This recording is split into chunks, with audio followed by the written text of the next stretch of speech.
Welcome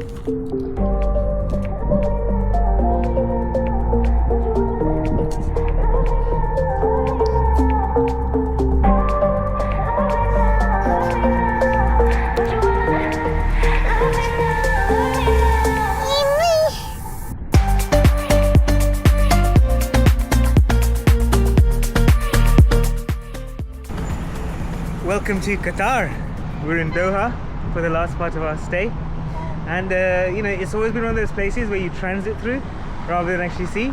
So this time we thought we'd stop by and actually spend a week here to see what they have to offer. They had the World Cup here a few years ago, so they've had quite a bit of development and a lot of infrastructure. Although it's very quiet at the moment, it's because it's Ramadan as well, and it's quite chilly. So it's the first time I've been to the Middle East, and it's a bit chilly, the weather. So yeah, let's explore.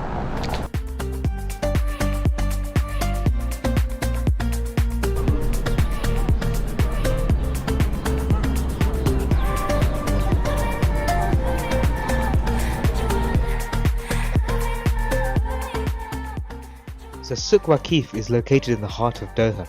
It's an indoor sprawling market with lots of little shops selling all sorts of useful things, and it's quite nice to explore. There's a courtyard area at the back where you've got vendors selling balloons and all sorts of souvenirs, and you get a nice view of the local mosque. You can get a camel ride here as well, and the special thing is, because it's Ramadan, they have a cannon go off to mark the start of Iftar, which is when they can break the fast.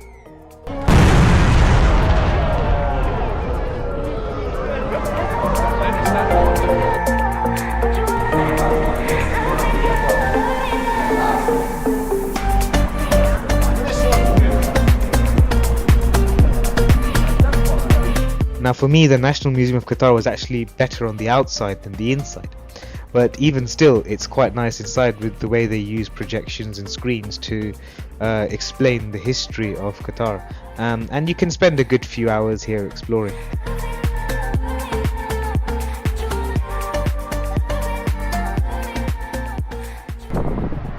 So it's our second day here in Qatar, and we've just visited the museum, the National Museum of Qatar. It's quite nice. The architecture is pretty cool, and when you look in depth, there's actually quite a lot to see in Doha. And even 1 week is not actually enough, especially with it being Ramadan. A lot of places close in the afternoon, and then they reopen again later on in the evening. So, but we're making our way through the list, and it's pretty good fun so far.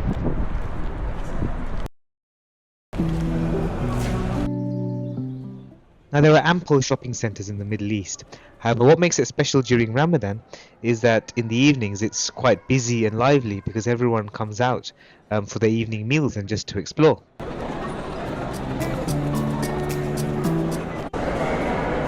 Okay, so we're here at Villaggio Mall. The main selling point has a fake sky. Kind of works. Okay, so we're a few days into our stay. The sun has finally come out, so it's time for the beach.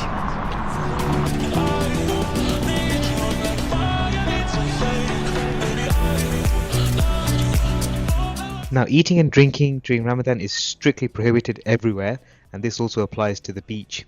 They have a little area cordoned off if you want to have a drink or if you want to have a snack, but generally you're not allowed to take in your own food or water unless you have a child. No, please no. Please no.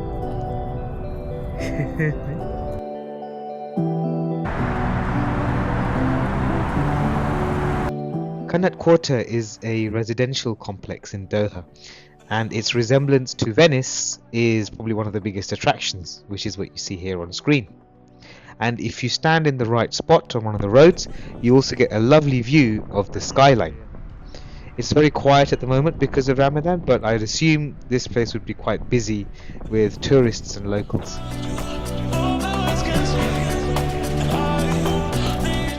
A short walk from Qanat Quarter is Crystal Walk, which is a little street with all these lovely hexagon lights and little models set into the pavement. So it's worth passing by.